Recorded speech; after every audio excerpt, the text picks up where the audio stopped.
मराठी मालिका विश्वातील एका लोकप्रिय अभिनेत्रीची तब्बल 23 लाख रुपयांची फसवणूक झाल्याचा धक्कादायक खुलासा या अभिनेत्रीने स्वतः केला आहे। छोट्या पडद्यावरील रात्रीचं खेळ चाले ही मालिका चांगलीच गाजली होती। या मालिकेमध्ये अभिनेत्री शकुंतला नरे यांनी माईंची भूमिका साकारली होती। आपल्या या भूमिकेमुळे प्रेक्षक आजही त्यांना माई म्हणूनच ओळखतात। शकुंतला नरे यांनी रंगभूमीसह अनेक मराठी मालिकांमध्ये काम केलं आहे। दरम्यान दिलेल्या एका मुलाखतीत त्यांनी त्यांच्यासोबत घडलेला धक्कादायक प्रकार सांगितला आहे। अभिनेत्री शकुंतला नरे यांची तब्बल 23 लाखांची फसवणूक झाली आहे।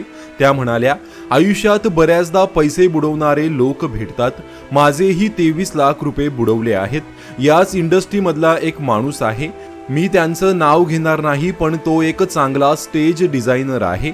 त्याला मी माझ्या घराचं काम दिलं होतं आणि त्याला ते काम पूर्ण करण्यासाठी मी पैसे दिले होते, पण ते काम त्याने पूर्ण केले नाही।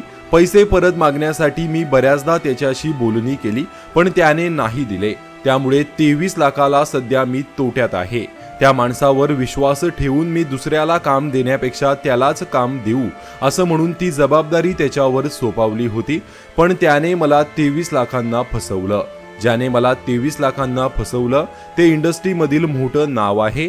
मी जर कोर्ट कचेऱ्या करत बसले तर त्यात माझे आणखीन 23 जातील। त्यापेक्षा मी दुसऱ्या मार्गाने अजून चांगले पैसे कमवीन। एक मार्ग बंद झाला की परमेश्वर दुसरा मार्ग नक्कीच उघडा करून देतो। माझी स्वामी आणि मारुती रायावर प्रचंड श्रद्धा आहे। माझ्या कठीण प्रसंगामध्ये दोघेही धावून आलेत, त्यामुळे आपण श्रद्धा ठेवायची, ते बरोबर काळजी घेतात, असे अभिनेत्री शकुंतला नरे म्हणाल्या।